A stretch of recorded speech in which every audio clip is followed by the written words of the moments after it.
మనం కూడా అలాగా పాప మార్గములు నడిచి పాపం చేసి తిరిగినప్పుడు జీవితంలో సమాధానం లేకుండా ఎలాగైతే చచ్చిపోతానని అనుకుని తిరిగారు. ఆ టైంలో ఇలాగా కొందరు వచ్చి సువార్త ప్రకటించారు. ఆ ప్రకటించినప్పుడు ఆ మాటలు విని నా జీవితం మారింది. దాన్ని బట్టి ఇక్కడికి మీ దగ్గర కూడా వచ్చి నన్ను మార్చిన యేసయ్య గురించి కొన్ని మాట చెప్పడానికి మనము ఇక్కడికి వచ్చారండి. ప్రియులారా, యేసు ప్రభు మన కొరకు చనిపోయారండి. ఎందుకు చనిపోయారంటే మన పాపం కొరకు ఆయనకి సిలువలు వేసారండి అన్నమాట. ఎందుకు ఆయనకి సిలువలు వేసారంటే మనం అందరం పాపం మోసుకొని యేసు ప్రభు సిలువలు వేసారు. దేవునికి స్తోత్రం. ఆయనకి సిలువ వేసిన మునుపు ఆయన తల మీద ముళ్ళు కిరీటం పెట్టారు. ఎందుకు ముళ్ళు కిరీటం పెట్టారంటే మనుష్యుడు తల మీద ఆలోచించిన ప్రతి ఆలోచన నుంచి ఒక విడుదల కలగడానికి ఆయన తల మీద ముళ్ళు కిరీటం పెట్టారు. యేసయ్య కాలులో మేకలతోని కొట్టబడింది. ఎందుకు మేకలతోని కొట్టంటే మనము నడిచి చేసిన పాపం కొరకు యేసయ్య కాలులో మేకలతోని కొట్టబడింది. అలాగా యేసయ్య 2 చేతులు కూడా మేకలతోని కొట్టారు. ఎందుకంటే చేతులతోని కొట్టారు. ఎందుకంటే మన చేతులతోని చేసిన పాపం కొరకు ఆయన చేతులు కూడా మేకలతోని కొట్టబడింది. అలాగా యేసు ప్రభు గుండు కూడా ఏం చేశారు, గాయపరచండి. మనం గుండుతోని చిందించిన పాపం కొరకు యేసయ్య గుండుకు కూడా గాయపరచండి. ప్రియులారా, మీ సమయంలో దేవుని వాక్యం విన్న మీకు ఒక మాట సెలవుచున్నాను నేను కోరుకున్నారండి. నీ జీవితం మారాలంటే యేసయ్య దగ్గరికి వస్తే నీ జీవితం మారుతుంది, నీ స్వభావం మారుతుంది. నా జీవితం తాగుబోతూ పేకాడిన నా జీవితం మార్చిన అదే యేసు ప్రభు కూడా నీ జీవితం కూడా మార్చడానికి సిద్ధంగా ఉన్నాం. నీ ఏం చెయ్యగలదని అక్కర్లేదండి, ఎక్కడికి వెళ్ళడానికి అక్కర్లేదు. మీ ఎక్కడ ఉన్నారో ఎక్కడ నిలబడుతున్నారో అక్కడ నిలబడి ఒక మాట పిలిస్తే చాలు. యేసు ప్రభువా, నా జీవితం పాపం చేసి నా తిరుగుతున్నారు, ఇప్పటి వరకు నా జీవితంలో సమాధానం లేదు అయ్యా, ఒకసారి నన్ను దర్శించండి ప్రభువా. యేసయ్యా, నా పాప స్వభావములకు విడుదల కలిగయ్యా, నువ్వే దేవుడని ఒక మాటను మనం పలికితే వెంటనే మన జీవితం మారిపోతున్నానండి. ఏం చెయ్యడానికి అవసరం లేదు, ఎక్కడికి వెళ్ళడానికి అవసరం లేదు. యేసు ప్రభు నీ దగ్గరికి వస్తుంది, మీ ఇంటికి వస్తుంది, నీ ఊరికి వస్తుంది, నీ గ్రామానికి వస్తుంది. ఆ యేసు ప్రభు నీ రక్షకుడుగా అంగీకరిస్తానండి. నీ కుటుంబం, నీ పిల్లలు, నీ భార్య భర్తలు, పిల్లలందరూ మీరు దీవింపబడుతున్నారు. అందరికీ ఈ చిన్న మాట ద్వారా దేవుడు దీవించుగాక. ఆమేన్. మేలు జరుగుతోంది. దేవుని మాట చదువువారు, వినువారు, గ్రహించువారు ధన్యులని దేవుని వాక్యం సెలవిస్తుంది. కనుక దేవుని వాక్యం చదవటం, వినటము, దాన్ని గ్రహించటం మనకు ఎంతో మేలు. ఇందులో అలాంటి చదివితే అలా పత్రికలు కొట్టాలి అనేది మరి ఏమీ లేదండి. పత్రికలు కొట్టాలి ఆ రీతికి ఏమీ లేదు. చాలా మనం వింటాం, అదేమీ లేదండి. కనుక మరి ఇంకొకవేళ మీకు ఏదైనా దేవుని గురించిన విషయాలు తెలియాలంటే ఇక్కడ ఒక అడ్రస్ ఉంది. ఆ అడ్రస్కి అలాగే ఫోన్ నెంబర్లు ఉన్నాయి. మీరు ఫోన్ చేయండి. ఫోన్ చేసి అనేక విషయాలు తెలుసుకోండి. మీ కొరకు ప్రార్థన దేవుని సేవకులు చేస్తారు. అందరూ కూడా దేవుని మాట వినాలని ప్రేమతో మిమ్మల్ని కోరుతూ ఉన్నాం. దేవుడు మిమ్మల్ని దీవించుగాక. ఆమేన్. కుమారునిగా మనకిచ్చాడు. బైబిల్ సెలవిచ్చుచున్న మాట, యేసయ్య ఒక అవతార పురుషుడుగా ఈ భూమిలో జన్మించినట్టుగా బైబిల్ సెలవిచ్చుచున్నది. ఆయన జన్మలో ఉన్న ప్రత్యేకత, ఆయన జన్మించిన తరగతిలో ఆయన జన్మించడానికి ఉన్న ఉద్దేశం ఒకటే, పాపులను రక్షించి తీరడానికి, పాపులను నీతిమంతులుగా మార్చి తీరడానికి తన జన్మ కలిగి తీరింది. ఆ అవతారానికి ఉన్న ఒక ప్రత్యేకత, ఏ పాపిని కూడా ఆయన ఏం చేయొచ్చు, నీతిమంతునిగా మార్చి తీరొచ్చు, పరిశుద్ధునిగా మార్చి తీరొచ్చు. అందుకే తన అవతారం గొప్పది అని చెప్పడానికి ఉన్న కారణం, ఆయన పరలోకములో ఉన్న దేవుడు అయ్యుండి కూడా నరుని మధ్యలకు మనిషిగా దిగి వచ్చి మనుషులను పరలోకానికి ఉన్న త్రోవలోకి చేర్చి తీరడానికి ఉన్న భాగ్య తరగతినిచ్చి తీరడానికి ఆయన లోకాన్ని ప్రేమించాడు. ఆయన లోకాన్ని ప్రేమించాడు అని చెప్పే దాంట్లో ఉన్న సారాంశం, ఆ లోకములో ఉన్న ప్రజలను దేవుడు ప్రేమిస్తున్నాడు. ప్రేమించుచున్న దేవుడు ఆయను, స్వస్థపరచుచున్న దేవుడు ఆయను, బాగు చేసే దేవుడు ఆయను, కుటుంబాన్ని కట్టే దేవుడు ఆయను, జీవిత స్థితిగతులను మార్చే దేవుడు దేవుడాయను. అలాంటి ఒక అవతార పురుషుడు భూమిలో జన్మించి 33.5 సంవత్సరాలు జీవించాడు. ఆ 33.5 సంవత్సరాలు జీవించిన కాల తరగతిలో 3.5 సంవత్సరాలు ఆయన బోధిగా ఇశ్రాయేల్ ప్రాంతం అంతా తిరిగి అనేక రోగులను స్వస్థపరిచి, అనేక మంది కుటుంబాలను బాగుపరిచి, అనేక కుటుంబ వ్యవస్థలన్నీ కూడా కట్టి వారి జీవితాన్ని బాగుపరిచినట్టుగా బైబిల్ సెలవిచ్చుచున్నది. అందుకే ఈ పగటి వేళ మేము మీకు చెప్తున్న ఒక మాట, ఈ జీవిత స్థితిగతులు ఎక్కడైనా ఏదైనా రీతిగా మార్పు కావాలి అన్నా, ఈ జీవితంలో ఏదైనా రోగముతో బాధపడుతున్నా, ఏదైనా స్థితిగతి నిన్ను చాలా అతి తీవ్రంగా పట్టి పీడిస్తున్నా, మేము చెప్పిన అవతార పురుషుడైన యేసయ్య మీ జీవితంలో కూడా గొప్పటి మార్పు చేసి తీరొచ్చు. ఆయన స్వస్థపరిచే దేవుడు, విడుదలనిపించే దేవుడు, బాగుపరిచే దేవుడు, కుటుంబాన్ని కట్టే దేవుడు, పిల్లల జీవితంలో మార్పు తెచ్చే దేవుడు. అందుకే బైబిల్ సెలవిచ్చిన మాట, నీ శరీరం దేవుని యొక్క ఆలయం అని బైబిల్ సెలవిచ్చుచున్నది. ఆ ఆలయాన్ని బాగుపరిచి తీరడానికే అవతార పురుషుడైన యేసయ్య ఈ భూమిలో జన్మించి తీరాడు. అందుకే నీ శరీరమును ఎల్లప్పుడూ శుభ్రంగా ఉంచుకు తీరాలి. ఏ రీతిగా మనం సబ్బులు వాడుతున్నామో, సబ్బులు వాడడం వలన మన శరీరంలో ఉన్న మురికి ఏమై తీరుచున్నది, మన శరీరంలో నుంచి తొలగిపోయి తీరుతున్నది. అలాంటిదే మన జీవితంలో ఉన్న మురికే పాపం. పాపం మనిషిని ఏం చేసి తీరుతున్నది? దేవుని దగ్గర నుంచి దూరపరిచి తీరుతున్నది, మనల్ని రోగిగా మార్చి తీరుతున్నది, మనల్ని చీకటి శక్తులకు లేకపోతే దయ్యపు శక్తులకు ఆకర్షించేటట్టుగా మార్చి తీరుతున్నది. అందుకే బైబిల్ సెలవిచ్చుతున్న నీ శరీరం దేవుని ఆలయం, దాన్ని నీ ఆలయంగా మార్చి తీరాలంటే నువ్వేం చేయక్కర్లేదు, కేవలం యేసయ్యని నీ సొంత రక్షకునిగా అంగీకరించి, యేసయ్యా నీవు నా జీవితాన్ని బాగుపరచును, నీవు అవతార పురుషుడని నేను నమ్ముచున్నాను, నీవు విడిపించిన దేవుడని నేను నమ్ముచున్నాను, నేను స్వస్థపరిచే దేవుడని నేను నమ్ముచున్నానని చెప్పితే చాలు, ఆయన నీ శరీరాన్ని ఆలయంగా మార్చి తీరుతాడు. నీ శరీరం ఆలయంగా మారాలంటే చుట్ట మానేయాలి, సిగరెట్ మానేయాలి, మందు మానేయాలి. అవన్నీ నీ శరీరాన్ని పాడు చేసేదే.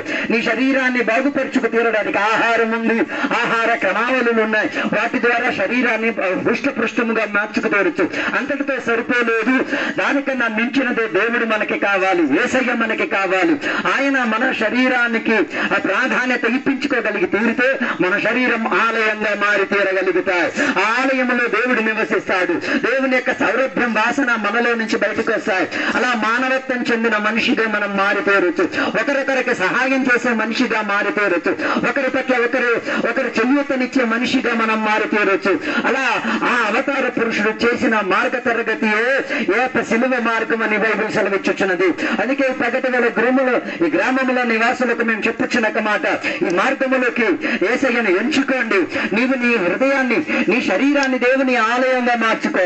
దేవుడు నిన్ను ప్రేమించుచున్నాడు. నువ్వు అలా ప్రేమను పొందుకొని ఇతరులను ప్రేమించేవాడిగా మారి జీవితం బాగుపరుచుకు తీరడానుకున్న అవకాశాలు పెరగడానికి దేవుడు సహాయపరచునుగాక.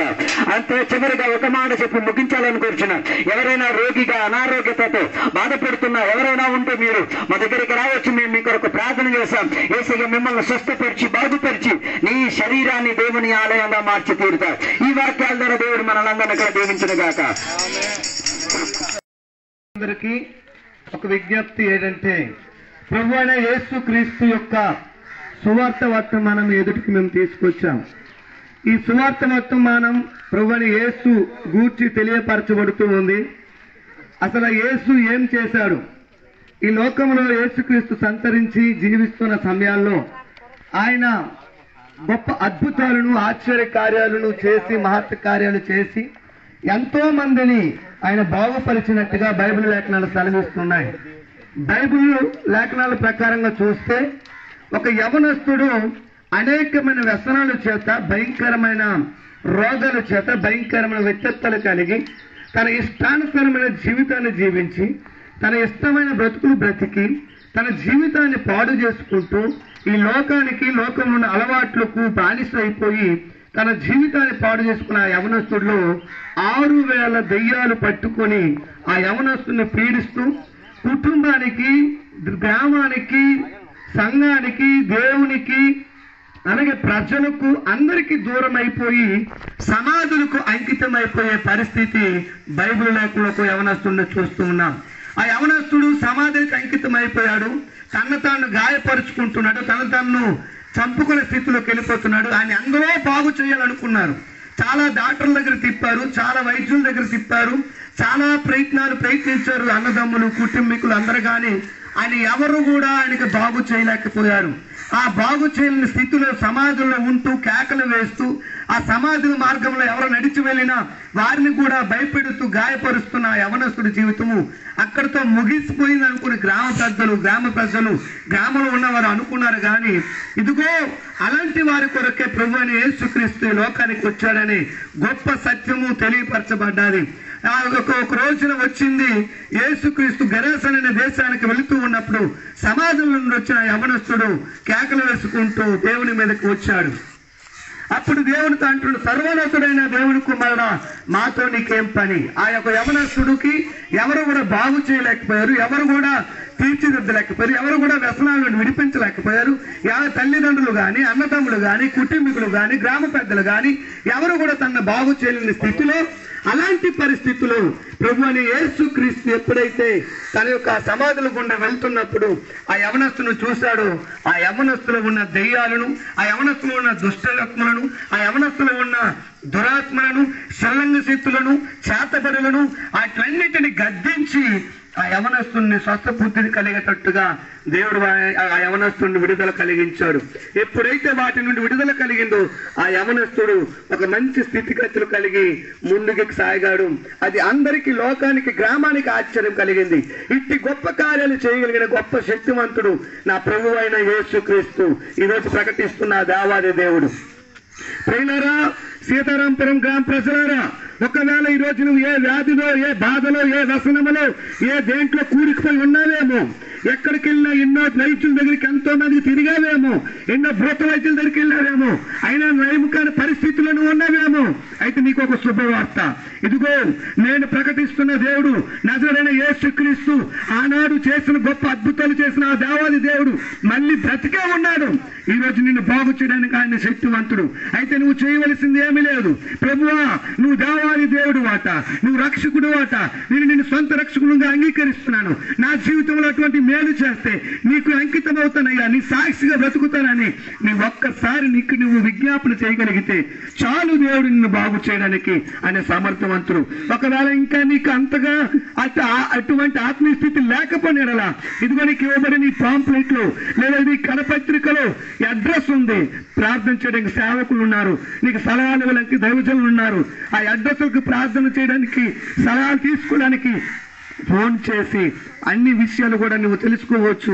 తెలుసుకొని నువ్వు ప్రభువుని యేసుక్రీస్తును రక్షకునిగా అంగీకరించు. అట్టి రీతిగా ఈ గ్రామంలో ఎవరైనా ఒకవేళ దురాత్మ చేత పీడించబడినట్లయితే, వ్యాధి చేత కృంగిపోతున్నట్లయితే, ఎవరు ఆదరించలేని స్థితిలో ఉన్నట్లయితే, నిన్ను ఆదరించి ప్రేమించే దేవుడు నీ దగ్గరికి వచ్చాడు. ఇదిగో నిన్ను విడిపించడానికి ఆయన సమర్థవంతుడు. అడిగి తెలుసుకుని ముందుకు సాగు. అట్టి జీవితం దేవునికి దయచేయును గాక. ఆమెను ఈమానించును గాక. వందనాలు దేవా. మనము ఉదయము ఈ గ్రామానికి వచ్చి ఈ గ్రామాన్ని తిరిగి సువార్త ప్రకటించారు, కడపత్రిక పెట్టారు, పాటలు పాడారు, చాలామంది విన్నారు ప్రభా. వారి హృదయములో దేవుడు మాట్లాడండి, దర్శించండి ప్రభా. దేవుడు చెప్పినట్టుగా అడుగుడి ఇవ్వబడుతున్నారని నీ వాక్యం అనుసరించి యేసు నామములో ఈ గ్రామంలో ఉన్న ప్రజలకి అందరికీ అడుగుతున్నాం. దేవుడు మనకిచ్చిన స్తోత్రం. చాలా మంది మారు మనసు పొంది బాప్టిజం పొందిన స్తోత్రం, అద్భుతం జరిగిన స్తోత్రం. సువార్త ప్రకటించిన నీ బిడ్డలకి అందరికీ దేవుడు దీవించండి.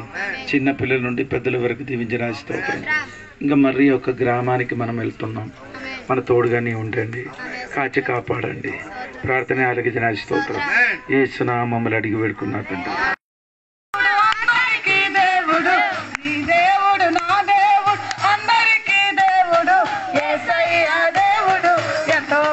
దేవుడు యేసయ్య దేవుడు, స్వచ్ఛమైన దేవుడు, గుడ్డలను చూపునిచ్చు. ఆ యొక్క రక్షణ సువార్త అందివ్వండి ఆయన పంపించారు. కనుక ఈ సమయము మీ గ్రామానికి మేము వచ్చాం. గ్రామ పెద్దలారా, ప్రజలారా, మీ అందరికీ మరొకసారి వందనాలు తెలియజేస్తూ ఉన్నాం. పరిశుద్ధమైన బైబిల్ గ్రంథంలో ఒక మాట ఉంది, ప్రయాసపడి భారం మోస్తున్న సమస్త జనులారా నా ఎద్దుకు రండి, నేను మీకు విశ్రాంతిని కలుగు చేస్తానని ఆయన మాట సెలవిచ్చి ఉన్నారు ఆయన పరిశుద్ధ గ్రంథములో. ఈరోజు ప్రయాసముతో భారం మోస్తున్న సమస్త మానవాళిని ఆయన పిలుస్తూ ఉన్నాడు. విశ్రాంతిని నేను ఇస్తాను, శాంతిని నేను ఇస్తాను అని ఆయన పిలుస్తూ ఉన్నాడు. ఈరోజు మనిషికి శాంతి కానీ విశ్రాంతి కానీ లేదు. ఆ శాంతి విశ్రాంతి మనిషికి లేకపోవడానికి కారణం మనిషి చేసే పాపం. పాపము మనిషిని నాశనం చేస్తుంది. పాపము జీతము మరణం. పాపము కుటుంబాన్ని నాశనం చేస్తుంది, ఒక వ్యక్తిని నాశనం చేస్తుంది. పాపం అనగా మరి క్రైస్తవులు ఈ బైబిల్ పట్టిన వాళ్ళు ఎప్పుడు పాపం పాపం అంటారంటే, నీవు చేసే వ్యసనమే పాపం. నువ్వు ఏ వ్యసనానికి బానిసై ఉన్నావో ఆ వ్యసనమే పాపము. ఆ పాపం నుంచి జీతం మరణం. ఈరోజు ప్రతి వ్యసనము కూడా తన శరీరాన్ని పాడు చేస్తుంది, తన మనస్సును పాడు చేస్తుంది, తన ఆత్మను పాడు చేస్తుంది. ఈరోజు ఈరోజు కుటుంబం పాడవుతుంది. కనుక ఈరోజు ఆ వ్యసనం అన్నది, ఆ వ్యసనము నుండి విడుదల పొందాలని, పాపము నుండి విడిపించటానికే, పాపమును కడిగి వేయటానికే ఆయన పరలోకాన్ని విడిచి ఈ లోకానికి మానవునిగా మానవ రూపము దాల్చి రక్త మాంసాలతో ఈ లోకానికి ఆయన వచ్చారు. ప్రతి పాపం పోవాలంటే, ఈ శరీరానికి పట్టే మురికి పోవాలంటే నీరు ఎలా అయితే ఉందో, నీరులో స్నానము ద్వారా ఈ శరీరానికి పట్టే మురికి పోతుంది. అలాగే నీ మనసుకు పట్టే, నీ హృదయానికి పట్టే మురికి పోవాలంటే రక్తం అవసరం. ఆ రక్తము చిందించాలి. ఆ రక్తము పరమాత్ముని రక్తం అవ్వాలి. పరమాత్ముని రక్తమే పాపములను తీసివేస్తుంది. పరమాత్ముని రక్తమే పాపాలను కడిగి పవిత్రపరుస్తుంది. ఈ లోకానికి ఆయన మానవునిగా వచ్చాడు, రక్త మాంసాలతో వచ్చాడు, శిలువలో తన ప్రాణము అర్పించాడు. ఆయన వచ్చాడు, ఆయన నీ కొరకు నా కొరకు ఆయన శిలువలో మరణించాడు. తిరిగి ఆయన 3వ దినమున మృత్యుంజయుడై లేచాడు. కనుక ఈ రోజు ఆయన కార్చిన రక్తముని పాపాన్ని కడిగి వేస్తుంది. మనిషికి 2 పాపములు ఉన్నాయి. ఒకటి జన్మ పాపము, 2 కర్మ పాపము. ఈ 2 పాపాలు పోవాలి. అప్పుడే ఆ పరలోకము లేదా వైకుంఠము లేదా మోక్షము మనకు దక్కుతూ ఉంది. ఈరోజు ఆయన కార్చిన రక్తము నీ పాపాన్ని కడిగి వేస్తుంది.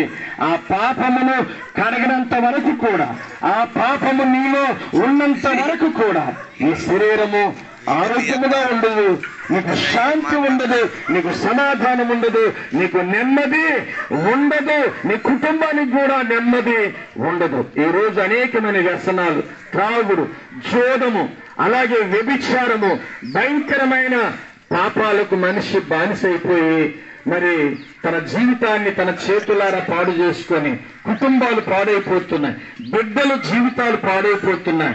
ఈ రోజు నీ కుటుంబం బాగుండాలా, నీ వ్యక్తిపరముగా నీ వ్యక్తిగత జీవితం బాగుండాలా, నీ బిడ్డలు బాగుండాలా, నువ్వు శాంతి సమాధానము కలిగి నెమ్మది కలిగి బ్రతకాలంటే, ఉండాలి అంటే, ఇక్కడ తరువాత ఆ స్వర్గానికి చేరాలన్నా యేసు రక్తములో కడగబడితేనే నీ పాపములు, నీ జన్మ పాపము, కర్మ పాపం పోతుంది. కనుక ఏ భేదము లేదండి. అందరూ పాపం చేసిన వారమే, నీతిమంతులు లేడు, ఒక్కడూ లేడు. మేము ఈ సమయాన్ని మధ్యకు వచ్చిన మేము అనేకమైన వ్యభిచారాలు కలిగి, అనేకమైన దొంగతనాలు, అనేకమైన చెడ్డ తిరుగులు, అనేకమైన త్రాగుడు వ్యసనము, జోదము, అనేకమైన వ్యసనాలకు బానిసాయి. చుట్ట, బీడి, కైనా, సిగరెట్, నేను మీకు అనుకుంటారండి అది ఎంజాయ్ అని అంటారు. చాలా తేలికగా, చాలా మంచిది, అది మనిషిగా పుట్టిన తర్వాత చెయ్యాలంటారండి. ఈ రోజు ఆ చేసిన ఆ చిన్న వ్యసనం అన్నది నీ శరీరాన్ని పాడు చేస్తూ ఉంది, నీకు ఆరోగ్యం లేకుండా నిన్ను చేస్తూ ఉంది. మరి నీవు తెచ్చుకున్న కష్టార్జితం అంతా హాస్పిటల్ పాలు అవుతూ ఉంది. కనుక ఈరోజు ఏ ప్రయాసముతో, భారముతో నీవు ఉన్న ఆ భారము నుండి విడిపించి నీకు విశ్రాంతిని, శాంతిని ఇవ్వటానికి ఈ లోకానికి ఆయన మానవునిగా వచ్చాడు. ఆయన తన పరిశుద్ధమైన పవిత్రమైన రక్తాన్ని కార్చాడు. ఆ రక్తాన్ని యేసు నామములో నువ్వు ప్రార్థన చేస్తే యేసు నామమును నీ నోటితో ప్రభువు అని ఒప్పుకుంటే, నీ హృదయమందు విశ్వసిస్తే నిన్ను యేసయ్య రక్షించడానికి చాలిన దేవుడు. మేము అనేకమైన వ్యసనాల్లో బంధించబడిన వారమండి. మతము మార్చబడలేదు, మతాన్ని మార్చడానికి ఆయన రాలేదు, కానీ మార్గాలను మార్చడానికి లోకానికి ఆయన వచ్చాడు. దేవునికి స్తోత్రం. చెడిపోయిన చెడ్డ మార్గములో నుండి మంచి మార్గములో నడిపించిన దేవుడు యేసయ్య. ఈరోజు మా జీవితాలు మార్చిన దేవుడు మీ జీవితాలు కూడా మార్చడానికి చాలిన దేవుడు. దేవునికి స్తోత్రం. ఆస్తి ఉండొచ్చు, డబ్బు ఉండొచ్చు, పొలాలు ఉండొచ్చు, చదువులు ఉండొచ్చు, పెద్ద పేరు ప్రఖ్యాతులు ఉండొచ్చు, కానీ నీ ఇంటిలో మనశ్శాంతి ఉందా? సమాధానం ఉందా? నీ ఇంటిలో నెమ్మది ఉందా? ఈరోజు నెమ్మది కావాలన్నా, నీ మరి శాంతి కావాలన్నా, సమాధానం కావాలన్నా, పెద్ద పరుపుంటే నిద్రపడదండి, పెద్ద ఇల్లున్నా మరి సంతోషముగా ఉండలేదు. యేసు ప్రభువుని నమ్ముకుంటే ఈ పాపమును విడిపించబడతావు, మంచి నిద్ర పడుతుంది, నెమ్మదిగా ఉంటావు, ఆరోగ్యముగా ఉంటావు, ఆనందముగా ఉంటావు. ఈ యొక్క శుభవార్త ప్రకటించడానికి మీ గ్రామానికి వచ్చాము, కానీ నేను ఏది మీ ఆశించైతే రాలేదు. మరి మాటలు మీరు విన్నారు కనుక మీ నోటితో ప్రభువును ఒప్పుకోండి, హృదయమందు విశ్వసిస్తే యేసయ్య నీ కొరకు నా కొరకు కార్చిన రక్తములో ఆయన కడిగి నిన్ను పవిత్రపరిచి ఆ పరలోకానికి, స్వర్గానికి, వైకుంఠానికి, మోక్షానికి నిన్ను తీసుకువెళ్తాడు. యేసు ప్రభువుని ప్రార్థన చేయండి చాలు. అలాగే మీకు పత్రిక ఇస్తూ ఉన్నాం, ఆ పత్రిక మీరు చదవండి, చదివి గ్రహించాలని ప్రేమతో మిమ్మల్ని కోరుతూ ఈ కొద్ది మాటలు ముగిస్తూ దేవుని పేరు మిమ్మల్ని దేవుని దీవించును గాక.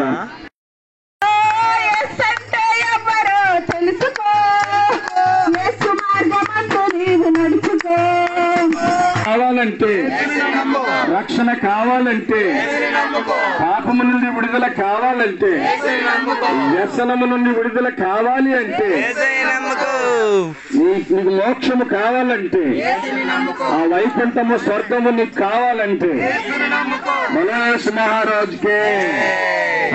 మీరు యేసుక్రీస్తు గురించి బాగా తెలుసుకుంటే మీకు విడుదల కలుగుతున్నారు ప్రభు. మనస వాచ కర్మణ చేయన సమస్త పాపం నుండి మీకు విడుదల ఇవ్వడానికి యేసు ప్రభు శక్తివంతుడు. ఆ యేసయ్య గురించి మీకు మాట్లాడడానికి మనం ఇక్కడికి వచ్చాడు.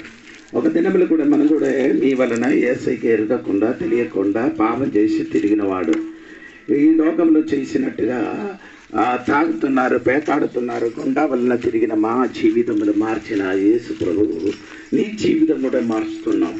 నీ వేదనతోనే ఉన్నావా? నీ యేసయ్య దగ్గరేనండి.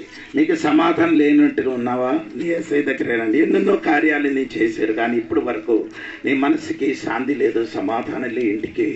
కానీ యేసు ప్రభుకి నీ ఒకసారి నీ పిలిచి ప్రార్థన చేసిన ఎడల నీ జీవితం, నీ కుటుంబం మారిపోతున్నారు. బైబిల్లో చెప్పిన మాట ఎలాగా? దేవునికి స్తోత్రం. చాలా మంది ఇక్కడ నిలబడిన ప్రతి బిడ్డల జీవితంలో మార్చిన అదే యేసు ప్రభు నీ కుటుంబంలో, నీ వ్యక్తికి, నీ ఇంటికి, ప్రతి వ్యక్తికి విడుదల ఇవ్వడానికి దేవుడు శక్తి మందుడు దేవుడు. నీ రోగంతోనే ఉంటావా? యేసయ్య దగ్గరికి రావండి. యేసయ్య దగ్గరికి వచ్చి నీ ప్రార్థన చేసిన ఎడల యేసయ్య నిన్ను స్వస్థపరుస్తున్నాం. యేసు ప్రభు ఇప్పుడు కూడా స్వస్థపరిచిన దేవుడు, ఇప్పుడు కూడా రక్షించిన దేవుడు, ఇప్పుడు కూడా విడుదల ఇచ్చిన దేవుడు. ఈ ఊర్లో ఉన్న ప్రతి బిడ్డలకి ఒక మాట కూడా నేను చెప్తున్నా, యేసు ప్రభు రక్షకుడుగా మీరు అంగీకరించండి. ఈ పాప మోచన పొందండి, విడుదల పొందండి, పరలోక రాజ్యం చేరండి. యేసు ప్రభు రక్షకుడుగా అయిన దేవుడు, యేసు ప్రభు పాపం నుంచి విడుదల ఇచ్చిన దేవుడు, యేసు ప్రభు మన పాపం వరకు చచ్చిపోయిన వాడు, యేసు ప్రభు మమ్మల్ని రక్షించడానికి ఈ లోకానికి వచ్చాడు. ఆ యేసయ్యకి నమ్మండి, దేవుడు మమ్మల్ని అందరూ దీవించను గాక. ఆమేన్.